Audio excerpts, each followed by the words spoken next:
Olá, pessoal! Sejam bem-vindos.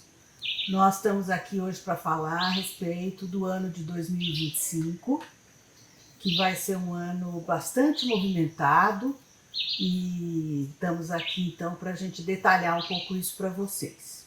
Para começar, queria comentar que 2025 soma um 9 e que o 9, segundo a numerologia, é o último dígito, né, dos 10 algarismos, de 0 a 9, e, portanto, um ano em que a gente deve concluir etapas, né? Então, isso nos inspira, primeiro, a um ano de caráter um pouco mais universal, um ano mais humanista, um ano de características, entre aspas, um tanto quanto missionárias, né? As pessoas que são de número 9 pessoalmente, né? Quer de destino, ou de soma de vogais, ou de soma de aniversário, enfim, são vários os números que descrevem uma pessoa, mas se a gente tem algum número 9, a gente tem essa sensação de que tem uma missão na vida, tá? Essa missão pode ser médica, religiosa, política, artística, não importa, né? Mas a gente se sente, né, uma pessoa que tem algum dever a cumprir com a sociedade, digamos assim. Então, todos esses aspectos do número 9 vão estar, enfim, descritos nesse ano de qualquer maneira e como humanidade, digamos assim, que a gente estaria terminando uma etapa, né? Esse ano de 2024 que está terminando foi um ano 8, que costuma ser um ano bastante cobrativo, um ano duro, um ano em que especialmente tivemos aí muito controle de recursos e tudo. Então agora, no 9, a gente deve privilegiar as pessoas, as relações humanas, os povos, as nações, né? A humanidade como um todo. E isso, logicamente, estamos vivendo N questões que falam disso. As mudanças climáticas, enfim, as mudanças todas que vêm acontecendo nos últimos anos, logo depois, enfim, que atravessamos aquela pandemia. A própria pandemia já nos preparou para mudanças que vêm aí agora bem mais intensas, eu diria. Entre alguns atributos também desse número estão a compaixão, a abnegação e o amor universal. Então, eu gosto de falar um pouco dos temas, porque depois, quando a gente começa na astrologia, a gente vai ver os mesmos temas, só que expressados através dos símbolos astrológicos. E também a gente lembrar que quando a gente fala de um indivíduo, número 9, esse indivíduo pode ser uma nação, pode ser um projeto, uma empresa, pode ser uma pessoa, né? Pode ser um condomínio, né? Se tiver o número 9, ele terá sempre essa sensação de ter uma missão, né? Então é isso que nós vamos sentir diante desse ano 2025. Então, como eu disse, esse número, se for atribuído a uma pessoa, pode ser um pensador, pode ser um artista, pode ser, enfim, um médico, um religioso, um guru, enfim, mas sempre com a sensação de que ele se preparou durante 8 etapas para agora distribuir ou, enfim, dividir, compartilhar o seu conhecimento, né? Tudo que ele conseguiu angariar ao longo dos 8 anos anteriores. Muitas vezes, inclusive, a gente é chamado no ano 9 a fazer mudanças e até abrir mão de aspectos nossos pessoais para que a gente possa se dedicar ao serviço que esse ano está pedindo, né? Então a gente já pode imaginar que temas como eu disse, as mudanças climáticas e outros tipos de apelos, né, como, por exemplo, tentar acabar com as guerras, tentar de alguma maneira que a gente consiga encontrar, enquanto humanidade, um momento um pouco mais pacífico, um pouco mais, enfim, sensível, humano e etc. O número 9 é muito semelhante aos sentidos e significados dos signos de Sagitário, que é o 9º signo, e que é um signo muito ligado nas relações justamente internacionais, exteriores, universais, comércio exterior, política externa e tudo mais, E o signo de Peixes, que é um signo muito universal e muito humano. Um é de fogo, Sagitário, o outro de água, que são os dois elementos mais voltados também para as atividades humanas. Então, vou citar algumas palavras-chave aqui do número 9. Então, como já tínhamos dito, amor universal, compaixão, abnegação, tolerância, compreensão, paciência, pensamento sistêmico, planejamento, ser um pouco mais planejado para fazer as coisas e com tendência sempre à prestação de serviços aos demais, né? E se esse número tiver muito exagerado, eventualmente no mapa pessoal nosso ou no mapa de um país, ele tende a ter altos e baixos, tá? O 9, ele é, por ser o último, né, ele é um pouco exagerado em tudo. Ou ele segura muito ou ele exagera um pouco. 2025 é um ano que será regido por Júpiter. Isso é muito legal porque o Júpiter é o maior planeta do sistema solar, né? Ele tem, então, também como significado essa grandiosidade, né, de significados e tudo. É um planeta da bondade, da expansão, do crescimento, da benevolência. Também tem a ver justamente com esses assuntos relacionados às relações exteriores, ao mundo externo, ao crescimento, à expansão, né? E, então é o mesmo significado. Regente, aliás, do signo de Sagitário e regente do signo de Peixes, né? Durante muito tempo ele foi regente de Peixes, hoje em dia o Peixes ganhou um novo regente que é Netuno, mas ainda Júpiter se conserva como um dos seus regentes, né? E o aspecto justamente mais religioso, mais bondoso, vem justamente dessa regência sobre Peixes. Bom, ele é o maior e o mais brilhante planeta do sistema solar, né? É muito bonito, muito cor de laranja, às vezes até lembrado como o segundo sol do sistema, e ele tem mesmo essa, digamos, essa presença, né, muito iluminada, enquanto também significado. Aonde a gente tem o Júpiter, por exemplo, no nosso mapa, é onde a gente cresce, onde a gente se desenvolve naturalmente, onde a gente não precisa fazer nenhum esforço para nada, porque justamente você teria habilidades acumuladas de experiências anteriores, né? Justamente o contrário é o Saturno, né? Que é o planeta que justamente nos faz crescer também, mas ele sempre pede um certo esforço, sacrifício, empenho e etc. Então, o Júpiter, onde ele está no mapa, ele atrai oportunidades, ele atrai sorte, prosperidade, ele ajuda, ele favorece, ele facilita. É onde também você vai desenvolver conhecimento, onde você vai aprender com muita facilidade os temas envolvidos naquela casa. Aonde ele estiver passando no momento, né? Então, o Júpiter no momento está no signo de Gêmeos, então aonde for Gêmeos no seu mapa, ou seja, o assunto que estiver recebendo o Júpiter no momento, é o assunto do qual você vai estar tendo neste momento todas essas oportunidades de crescimento, de expansão, de trocas, né? Então, o Gêmeos é um signo, por exemplo, de comércio, é um signo de relações mentais,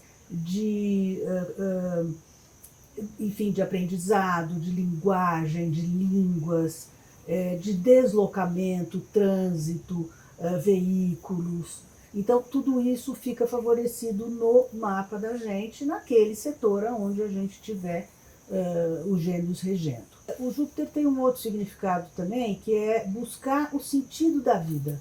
Quer dizer, o que estamos fazendo aqui? Isso muito ligado principalmente ao signo de Peixes, né? Que é um signo que está sempre questionando, enfim, o que nós estamos fazendo aqui, para onde a gente está indo, quais são as nossas intenções e etc. Né? Então, questionar o significado da vida é também alguma coisa que a gente vai fazer bastante nesse próximo ano. Como regente, então, do ano de 25, ele vai passar metade do ano no signo de Gêmeos. E aí ele muda para Câncer em junho. E a partir de junho, ele ganha mais atributos até, porque Ele combina muitíssimo bem com Câncer e principalmente com a Lua, né? Inclusive o símbolo dele, aquele, né, que parece um 4, ou, enfim, essa curva dele aqui é exatamente uma Lua. E depois essa linha com um corte é o significado da Terra, né? Então é o céu manifesto na Terra. Isso é um pouco o significado de Júpiter, né? Ele é, por exemplo, no sincretismo brasileiro, na religião africana, ele é o Oxalá, que é o grande orixá, né? O Oxalá é o orixá que todos podem, enfim, para quem todos podem rezar, caso não saibam qual é o seu orixá de cabeça, ou de mão direita, ou de mão esquerda, não importa, você deve e pode sempre rezar para Oxalá, né?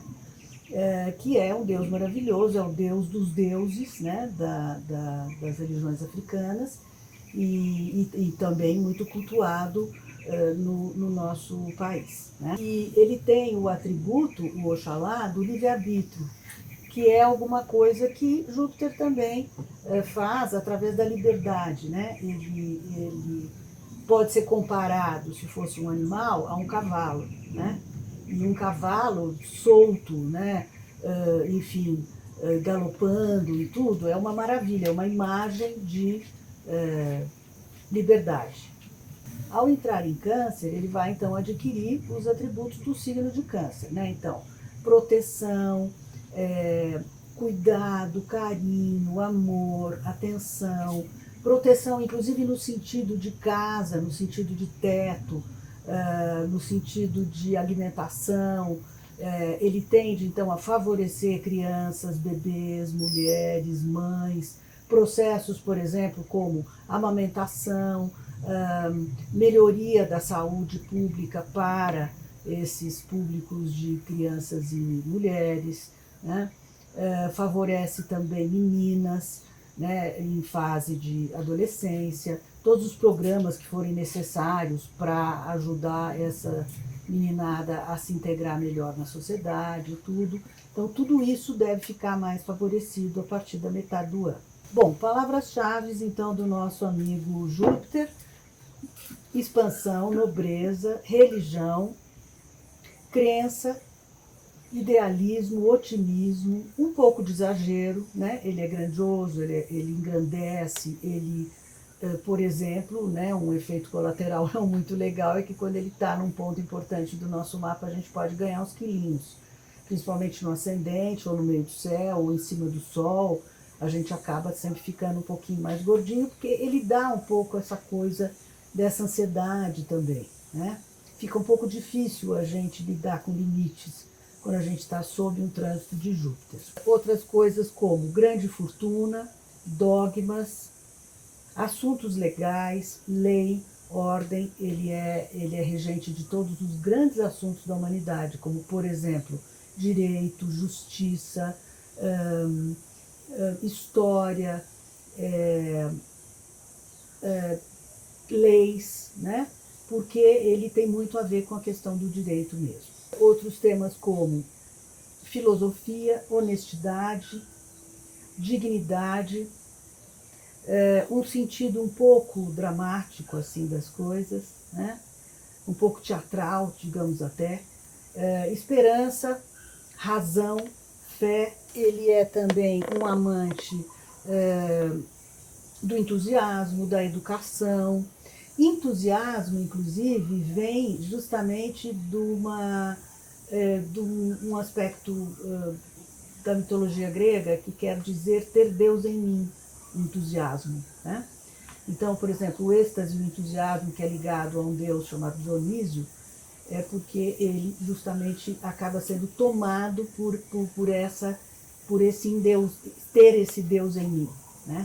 Que é uma coisa muito bonita que a gente só encontra meio que na mitologia grega. E também cargos ligados ao exterior, por exemplo, embaixador, sacerdote, guru, reitor, juiz, fórum, assembleia, professor, pistolão, aristocrata, magnata, estrangeiro, jogador, esportista, aventureiro e, por fim, eu já disse, né, uma relação com os cavalos. Então, nós vamos falar um pouco desses meses mais especificamente, mas eu recomendo que vocês estejam acompanhando os meses de dezembro e janeiro, porque nós vamos ter bastante atividade. Então, primeiro, nós estamos gravando isso hoje, finalzinho de novembro. Nós vamos ter uma lua nova em 1º de dezembro, essa eu não vou falar agora, evidente, e também vamos ter uma lua cheia na metade de dezembro. Então, eu recomendo que vocês vejam esses mapas e esses textos lá no site. E por quê? Porque o regente do ano de 2025 é Júpiter. Porém, por ele ser um ano 9, ele naturalmente tem a corregência de Marte. E Marte vai começar a fazer uma retrogradação agora nos primeiros dias de dezembro. O Marte, por exemplo, nas últimas vezes que ele retrogradou, a gente pode lembrar, por exemplo, a greve dos caminhoneiros, a gente pode lembrar o momento entre a eleição do Lula e a posse do Lula, um pouquinho depois da posse, ali tudo era Marte retrógrado, né? Inclusive soubemos agora que poderia ter havido um golpe de Estado nessa ocasião, né? Era sobre o Marte retrógrado, tudo isso. Então é sempre legal a gente estar atentos para planetas pequenos retrogradando. Os planetas grandes também retrogradam, mas eles retrogradam períodos tão grandes que a gente não pode acompanhar muito, né? A gente tem que fazer a vida da gente ser tocada de qualquer maneira, independente disso. Mas os pequenos, eles realmente nos afetam, porque eles bagunçam o meio de campo, né? E Marte, quando retrograda, fica 80 dias retrogradando. Então, é bastante tempo. Isso vai acontecer do dia 5 de dezembro até 25 de fevereiro. Então, vocês vejam que é um período bastante grande. Por isso, eu recomendo que vocês acompanhem bem de pertinho esses meses todos. Nós vamos agora começar a detalhar um pouquinho mais a astrologia, nos baseando um pouco nos mapas, né? Então, a gente tem no ano vários mapas que vão sendo importantes. Primeiro, o mapa da passagem, do dia 31. O Sol está sempre no mesmo lugar, né? Porque o Sol, à meia-noite, ele está aqui embaixo, né? E o signo é sempre Capricórnio. Então, sempre a gente tem o Sol em Capricórnio na casa 4, que significa, entre outras coisas, reuniões familiares, né? E esse ano, como nós vamos estar ainda na Lua Nova, a Lua vai estar pertinho e também no signo de Capricórnio. Então, nós vamos ter ali o casalzinho, Sol e Lua, né? Com uma distância muito pequena entre os dois, basicamente ainda uma Lua Nova, né? E o ascendente, ele está sempre em Libra também, né? Porque nesse horário é sempre a mesma coisa, ao menos aqui para nós no Brasil, quem tem o horário normal do Brasil, né?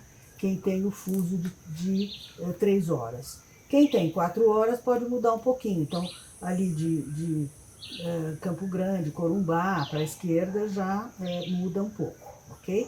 Mas desde Salvador, Rio de Janeiro, São Paulo, toda a região sul, tudo isso é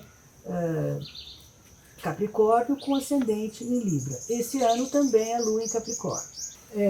Então vamos lembrar também, né, que os dois estando em Capricórnio, que é um signo de uma certa moderação, nós vamos estar comemorando esse ano provavelmente com um pouco de restrições, com um pouco de moderação, com os recursos um pouco mais apertados, que é alguma coisa que vem vindo mesmo, fora o fato de que Marte estará retrógrado. E a Lua é regente do meio do céu, tá? Desse mapa, que é sempre o nosso destino, o nosso objetivo, né? E o Sol também sempre tem a ver com o futuro, porque ele sempre rege a casa 11. Casa 11 é a casa dos projetos futuros, daquilo que a gente pretende fazer. E mais, uma coisa interessante, né? Sempre no Brasil, a gente tem esse mau costume de não começar muito a vida, né? A rotina da vida em janeiro.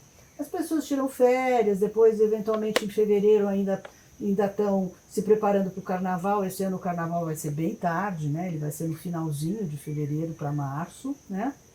Então, nós só vamos começar mesmo aqui as coisas a funcionarem a partir justamente do final, do meados de março, tá? E vocês vão ver que ainda tem agravantes. Bom, a Lua, ela vai estar em conjunção com Plutão, tá? Plutão está no comecinho do signo de Aquário, ela está no finalzinho de Capricórnio, então isso faz uma conjunção. Essa conjunção não é muito legal, porque o Plutão é o regente de Escorpião, né? E então a gente já sabe que ele também, de certa maneira, vai intensificar um pouco essa questão dos recursos, né? Das dificuldades, das afetividades, das emoções, quer dizer, todo mundo vai estar um pouco mais controlado também nesse momento, né? O Plutão é regente da casa dos recursos, é regente da casa das finanças, que é a casa 2, né? Então, isso acentua ainda, né, o sentido disso, né? Então, as famílias, as comemorações terão esse tom um pouco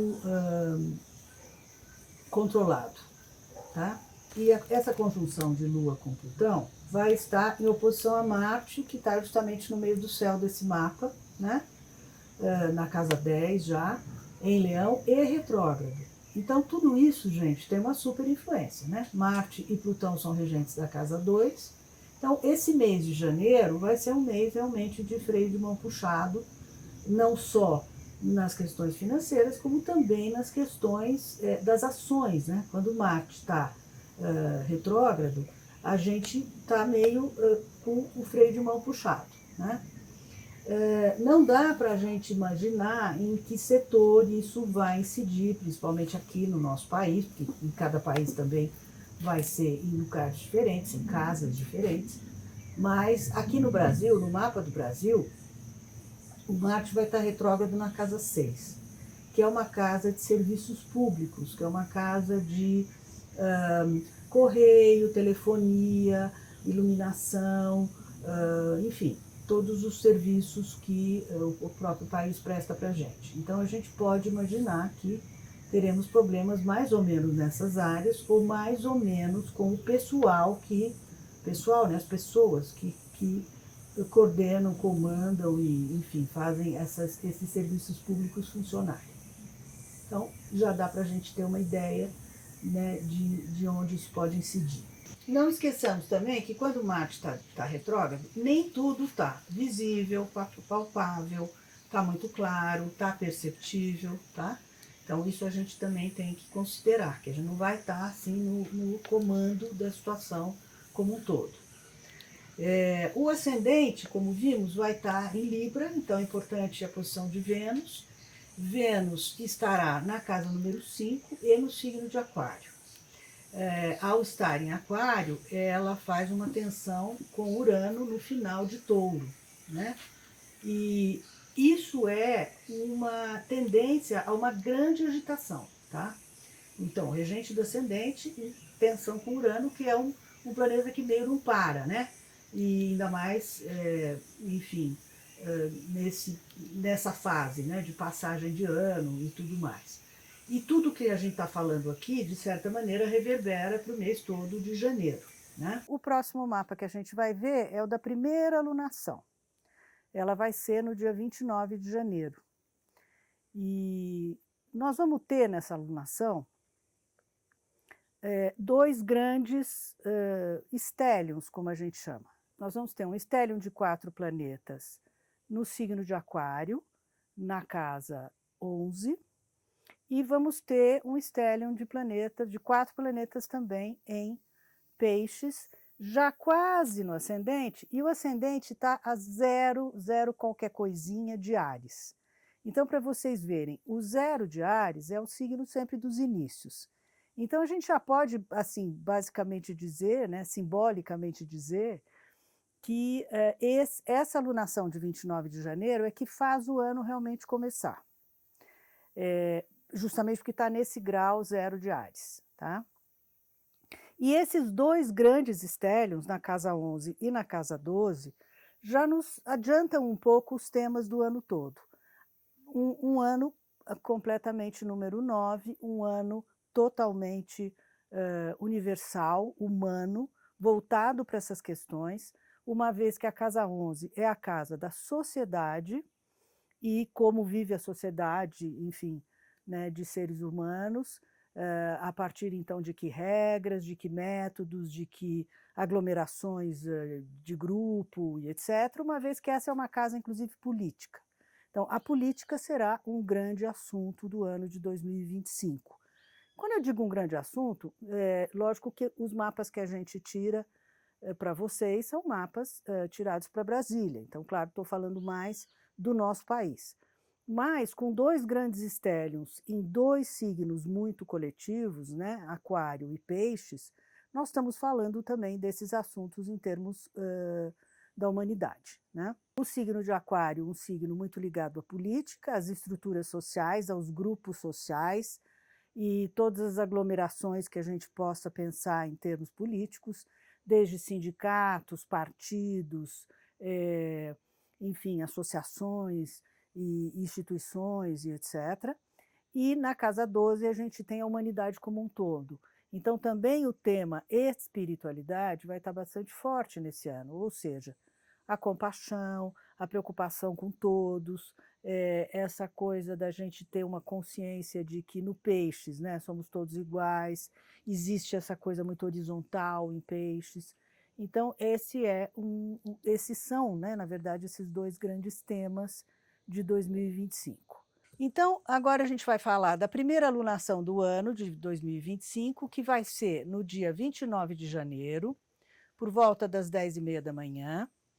E nós vamos ter esse mapa, vocês podem até olhar, ele é muito simples. Ele tem 2 grandes conjuntos de planetas, a gente chama isso de estélions, e um na casa 11 em Aquário, um na casa 12 em Peixes. Isso, de certa maneira, corrobora com o sentido de tudo que a gente já falou até agora. Ou seja, um ano 9, um ano muito voltado para grandes questões, questões humanitárias, questões climáticas, questões econômicas, a questão da fome que vem sendo muito discutida, né? E tudo isso concentrado politicamente na casa 11 e humanitariamente na casa 12. Né? Então, a casa 11 é uma casa que discute grupos em geral, por exemplo, dentro da política, a casa do Congresso, né? Tanto Câmara quanto Senado, num regime como o nosso. Então, este será, enfim, um dos temas importantes do ano, a política e todas as suas transações e negociações, e o tema humanitário, o tema da humanidade como um todo, e de questões que são mais universais, de questões que são mais externas, exteriores, como, por exemplo, fome, mudanças climáticas, guerras e etc. Então, a concentração de planetas nesses 2 signos, Aquário e Peixes, nos conta exatamente isso, que é, enfim, sincrônico e harmônico com o ano 9. O ascendente desse mapa está em Áries, 0 grau de Áries. Então, realmente, 0 grau de Áries é sempre o começo. Então, esse é o começo de 2025. E para finalizar, é muito importante a gente saber que o ascendente dessa alunação vai estar no signo de Áries, bem no comecinho, 0 grau de Áries, o que realmente nos conta que o ano está começando nessa alunação, 29 de janeiro. Até lá, a gente ainda vai estar, de certa maneira,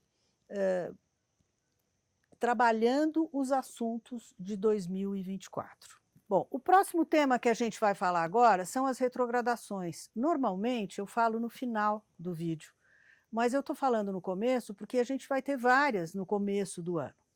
Então, primeiramente, estamos no meio agora de um Mercúrio retrógrado, inclusive aqui nessa gravação nós já tivemos alguns percalços por conta disso, né? E engraçado, a gente pensa que não funciona, funciona super, né? Então, acabou a energia, já teve várias coisas aqui pelas quais a gente vem driblando para tentar fazer esse vídeo para vocês. E então nós estamos em pleno Mercúrio retrógrado, que começou dia 25 de novembro e vai até 15, 16 de dezembro. Antes disto, a gente terá o Marte já ficando retrógrado no dia 5 de dezembro. Na verdade é no 6, mas a gente considera um dia antes, porque um dia antes o planeta para ele se deslocar para frente ou para trás, ele para. Então esse dia a gente chama de um dia que ele está estacionário ou estacionado, né? E esse é talvez um dos piores dias para a gente realizar coisas ou começar coisas, porque aí realmente é que está tudo parado. Então, Marte começa a retrogradar no dia 5 de dezembro e vai até 25 de fevereiro, né? Logo em seguida, inclusive, nós teremos o Carnaval. O Carnaval, se não me engano, acaba quarta-feira de cinzas, no dia 4 de março, né? Então, vocês vejam que vai ser mesmo um Carnaval um pouco atropelado. Ainda mais pelo fato de que a Vênus começa a retrogradar em seguida do Marte, e ela começa no dia 2, portanto, vamos considerar dia 1º de março, e vai todo o mês de março e metade de abril. Normalmente são 40 dias, então você considere de 1º a 14, 15 de abril. 1º de março a 14, 15 de abril. Então vocês vejam que nós só estamos com retrógrados desde 25 de novembro.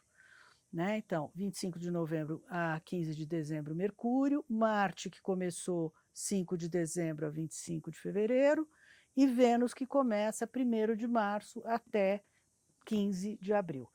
Então, vocês vejam que não dá para a gente querer fazer realmente nada nesse início de ano, antes de 15 de abril.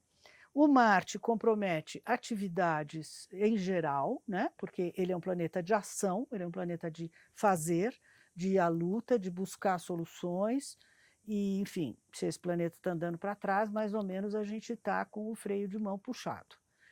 Depois a Vênus, ela rege questões ligadas às finanças, né? E questões ligadas às relações sociais em geral, tá? Equilíbrio da balança, né, é a própria signo de Libra, ela rege o signo de Touro, então toda a questão de recursos, toda a questão de finanças, mexe com as moedas, os equilíbrios monetários, então tudo isso vai estar super mexido no começo mesmo do ano, ok? Então até metade de abril a gente mais ou menos fica meio quietinho, tá? Vamos falar agora também das retrogradações de Mercúrio. Vão ocorrer 4 retrogradações, como sempre ocorrem ao longo do ano, e uma delas vai ser no mês de março, juntamente com a Vênus, imaginem vocês, tá? E eu prefiro que vocês confiram as datas no texto justamente correspondente a esse vídeo, porque, enfim, vai estar mais detalhado para vocês que tipo de retrogradação e de quando a quando, ok? A primeira é em março. Depois nós temos, a cada 3 meses, mais ou menos, o Mercúrio, retrogradando. E agora eu vou, então, falar um pouquinho dos planetas em geral, né? Qual é a localização deles e o que eles devem fazer ao longo do ano, né? Nós já tocamos, por exemplo, em Júpiter, né? O Júpiter está retrógrado, continuará pelo começo do ano, até mais ou menos 5, 6 de fevereiro. Ele retrograda no signo de Gêmeos até o grau 11, mais ou menos, né? Então, ele chegou a 20, 21, retrograda todo o segundo decanato e retoma o movimento dele direto a partir do grau 11, e aí sim ele avança só direto até o mês de junho. Então, no finalzinho de junho, de maio, começo de junho, ele muda para o signo de Câncer. Em Gêmeos, onde ele está, ele até não fica muito bem, porque ele rege justamente o signo oposto, que é o signo de Sagitário, né? Então, em Gêmeos, eu diria que é pouco signo para muito planeta, né? Então, o Gêmeos, ele faz as coisas um pouco mais superficialmente, não é de grandes profundidades, não é um signo de grandes crescimentos, né? Então, justamente o signo de Gêmeos não é o mais indicado para Júpiter. Ele não fica ali muito confortável no signo. Mas, claro que incidiu e incide sobre questões relacionadas à comunicação, à educação, a tudo que se desloca, então toda a questão de veículos e estradas e também veículos aéreos, quer dizer, tudo o que propõe deslocamento, movimento, comunicação e aparelhos, né, que também falem de comunicação, como telefones, celulares, satélites e tudo mais. Depois, aí então, ele entra no signo de Câncer, que, como eu disse, ele fica muitíssimo bem, vai favorecer o público, mais especialmente desse signo, que são mulheres, crianças e também o assunto casa, proteção, assuntos imobiliários, terrenos, tudo o que também a terra dá, como agricultura, todas as questões eventualmente hídricas, né, de rios e de, enfim, bacias e coisas assim, né, fora o mar, né? Mas rio, sim, com certeza tem a ver com esse signo de Câncer. E o Câncer é o próprio caranguejo, né? Se a gente lembra disso, ok? Tudo isso é um reino muito fértil para Júpiter, então a gente poderá imaginar que o segundo semestre do ano de 25 e, logicamente, o primeiro de 26 estarão bastante abundantes. Essa é o grande significado de Júpiter, né? Abundância, prosperidade, sorte, proteção, carinho, favorecimento, facilitações e etc. De crescimento, sobretudo, de expansão, sobretudo. É um signo de alegria, de entusiasmo, como nós já vimos, né? E regido pelos cavalos também, né? Bom, com relação ao Saturno, o Saturno no momento está no signo de Peixes, tá?